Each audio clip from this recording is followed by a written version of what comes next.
Hello guys, welcome back to my channel. Ito pala ang iyong katropa. For today's video is meron pala tayong pag-uusapan na isang site na pwede ka raw kumita habang nagre-rate ng mga logo.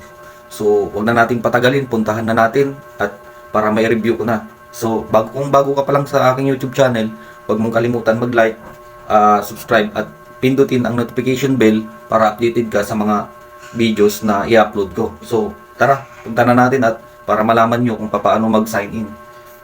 Dito pala sa site na to, pag pinindot mo, ito pala ang makikita mo pagka na pinindot mo yung link at mapupunta ka sa gantong mukha ng site nila. Tapos, kung wala ka pang account, pwede kang mag-create ng account.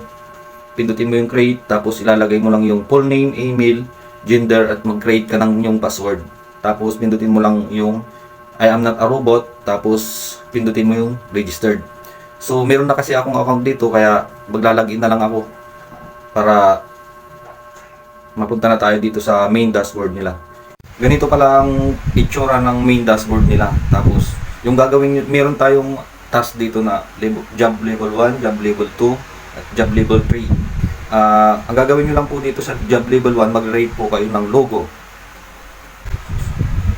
Ganito po yung paggawa ng task dito. Kumbaga may nakalagay dito na isang logo, tapos ang gagawin nyo lang ay magre-rate po kayo.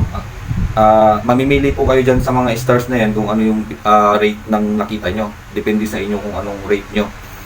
Meron po tayong the name of logo are not really impressive. Tapos very good brand. Meron din po tayong uncomfortable front style. Meron din pong the brand name logo are also not enough. Good not enough. Tapos meron good brand. Yun po. Para sa akin itong logo na to is okay naman. Pipindutin ko yung good brand, tapos complete, pipindutin ko din. Tapos aantayin mo lang lumabas to, yung successful complete, tapos go to the next review.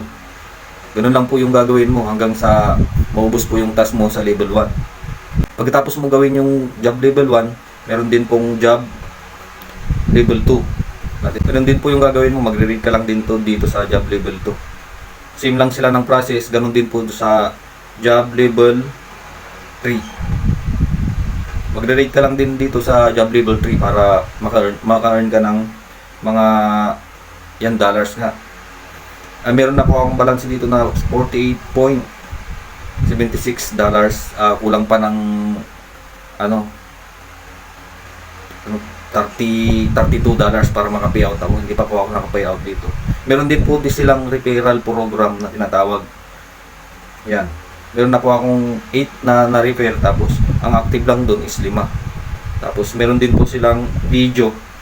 Pag gumawa ka daw ng video tapos in-upload mo sa YouTube at yung link noon ilalagay mo dito, magkakaroon ka rin daw ng earnings. Tapos yun, withdrawal na nga. Ang minimum withdrawal nila dito is $80. Kaya hindi pa po ako nakaka-withdraw dahil 48 pa lang din. Tapos ang withdrawal nila dito is PayPal, USDT, Skrill, Western Union. So yun lang guys, kung nasa inyo po, kung gusto niyo pong try nyo po dahil free naman, wala naman po tayong babayaran. Basta po wag lang po tayong masyadong mag-expect. At disclaimer lang po guys, at itong video ito, itong review na to is based lang dun sa research ko. So yun lang guys, maraming salamat.